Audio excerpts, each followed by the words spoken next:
Nah ini yang lucu ya. Yang paling mengejutkan pada waktu lalu yaitu Indrayana melalui surat terbukanya yaitu menginginkan pemakzulan bagi Presiden Indonesia alias pemecatan atau semacamnya lah. Intinya menyuruh Presiden Joko Widodo untuk dipecat. Ya dengan kata lain hampir sama dengan tuntutan pada demo-demo pada waktu lalu lah, yaitu menuntut Presiden Joko Widodo mundur. Entah maksudnya apa. Menurut saya sih jelas tidak mungkin ya didengarkan, walaupun alasannya bla bla bla bla. Tetapi kenyataannya tingkat kepuasan kinerja terhadap Presiden Joko Widodo mencapai 82%. Artinya 82% masyarakat itu sangat puas sekali dengan kinerja Presiden Joko Widodo dan hanya 18% yang tidak puas. Bagaimana mungkin hal tersebut bisa terjadi seperti apa yang dikatakan Denny, yaitu pemecatan kepada Presiden Joko Widodo? Kalau kenyataannya 82% itu menyatakan puas dengan kinerja Presiden Joko Widodo. Menurut saya ini hal yang sangat aneh sekali ya. Ini bahkan juga ditanggapi oleh netizen-netizen di seluruh Indonesia. Cuma pansos mau jadi caleg Partai Demokrat. Pemakzulan itu harus berdasarkan hukum, bukan cuma dugaan politis. Ini sekelas profesor. Ini juga ya hanya dugaan kalau menurut saya. Dugaan kalau Presiden Joko Widodo ada di balik PK dari Demokrat kubu Muldoko dan sebagainya dan sebagainya. Menurut saya itu hanya dugaan sih, menurut saya. Ya kalau memang ada indikasi seperti ini ya seharusnya dilaporkan ke pihak yang berwenang ya seharusnya. Nah ini bahkan juga dikomentari oleh Gusnul Khotimah. Pantas omongannya nggak seperti seorang prof, tapi cuma segelas buzzer RP, Cikeas yang lain, yang biasanya nyinyirin Jokowi dan Muldoko serta sebar hoax dasar waluh. Tangkap Denny Indrayana. Ternyata di sini Denny Indrayana itu akhirnya mengaku jadi bakal caleg dari Demokrat. Nah ya, menurut saya ini berita yang sangat mengejutkan ya, karena di sini seperti ini. Pantesan ya sering nyerang Presiden Joko Widodo dan memuji dari Demokrat lah, seolah-olah gimana ya. Nah di sini Denny Indrayana terdaftar bakal caleg Demokrat. Loyalis Jokowi pantesan butuh panggung. Ya pantesan lah cari panggung, karena memang modal menjadi caleg ya harus terkenal lah, harus mengejar popularitas lah. Tetapi kalau popularitasnya seperti ini, kira-kira bakal dipilih apa enggak ya? Kemungkinan elektabilitasnya justru menurun kalau hal seperti ini. Ya memang sih akan dikenal masyarakat karena kekritisannya terhadap Presiden Joko Widodo. Tetapi apakah akan dipilih ya kita tunggu saja besok. Nah di sini ex-Wamenkumham Denny Indrayana ternyata merupakan salah satu bakal calon legislatif DPR RI dari Partai Demokrat. Menanggapi hal itu, pegiat media Denny Siregar memberi sindiran keras. Oh beliau ternyata caleg toh, pantesan butuh panggung, kata Denny Siregar yang juga merupakan loyalis Presiden Joko Widodo ini dalam unggahan di Twitter pada Kamis 8 Juni 2023. Diketahui beberapa waktu terakhir pernyataan Denny Indrayana kerap menghebohkan publik. Kritikan terhadap Presiden Joko Widodo kerap menuai sorotan, juga kadang mengundang kontroversi. Denny Indrayana menyebut nomor urut di Partai Besutan Agus Harimurti Yudhoyono. Sekarang saya dalam proses daftar calon sementara DJS. Namun nomor saya nomor urut 1. Kata pakar hukum tata negara ini. Menurutnya tak ada hubungannya dia masuk sebagai bacalek atau bukan terkait sistem pemilu. Jadi tidak ada urusan dengan sistem pemilu tertutup atau terbuka. Ini supaya publik tahu, sekaligus membantah isu itu. Tambah mantan staf sus Presiden era SBY ini. Nah akhirnya di sini benang merahnya agak terungkap ya. Kemarin kan juga menyinggung soal pemilu proporsional tertutup atau terbuka. Nah ternyata di sini sekarang pansos dan bahkan menyebut nomor urut saya 1.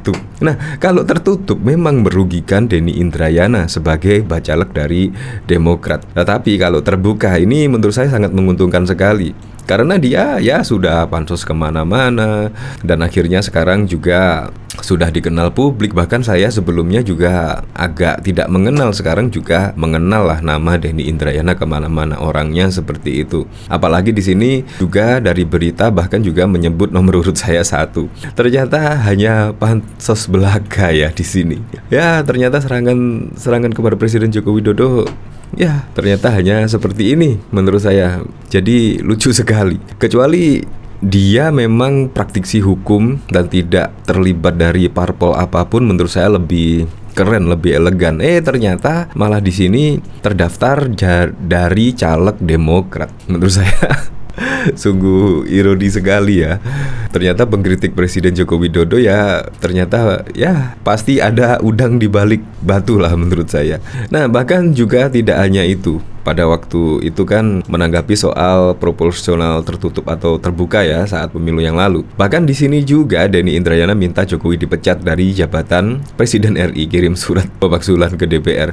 Ini menurut saya lucu. Menurut saya juga dari 3 yang diungkapkan oleh Denny Indrayana yaitu masuk dalam pemecatan Presiden Joko Widodo, menurut saya juga itu masih masih asumsi ya. Jadi tidak berdasarkan fakta yang ada. Karena Presiden Joko Widodo bahkan di sini menurut saya menjaga demokrasi betul-betul berjalan, yaitu tidak pernah mengintervensi apapun. Walaupun Pak Muldoko di kalangan pemerintahan juga Presiden Joko Widodo tidak pernah mengintervensi. Ya silahkan, kalau mau gugat saja. Nanti juga di situ akan diserahkan ke MK, putusan MK. Jadi nggak masalah. Memang demokrasi sangat berjalan baik di era pemerintahan Presiden Joko Widodo. Walaupun di oposisi, walaupun di pemerintahan, Presiden Joko Widodo juga tidak pernah mengintervensi apapun. Nah di sini bahkan juga pakar hukum tata negara Denny Indrayana menuliskan surat terbuka ditujukan kepada pimpinan DPR RI. Denny Indrayana di dalam suratnya meminta DPR untuk memeriksa Presiden Joko Widodo dalam rangka pemakzulan impeachment dari jabatannya sebagai Presiden. Mantan Wakil Ketua Hukum dan HAM ini menyebut Jokowi layak dimakzulkan.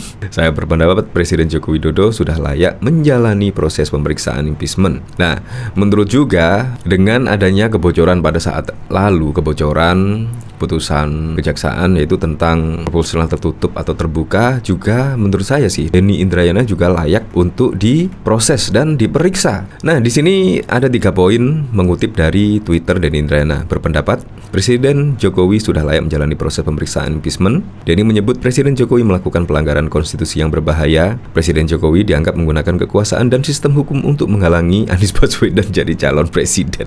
Ini menurut saya juga lucu sekali. Gak ada pemerintah yang menghalang-halangi pencapresan Anies Baswedan. Tidak ada, sangat tidak ada. Semua hanya murni penegakan hukum ya, seperti pada waktu itu Nasdem, yaitu tiba-tiba Kejaksaan Agung memeriksa Johnny G. Plate dan bahkan juga dijadikan tersangka. Itu juga prosesnya sangat lama sekali. Bukan tiba-tiba, tetapi prosesnya sangat lama, yaitu mulai tahun 2022 yang lalu sudah diproses.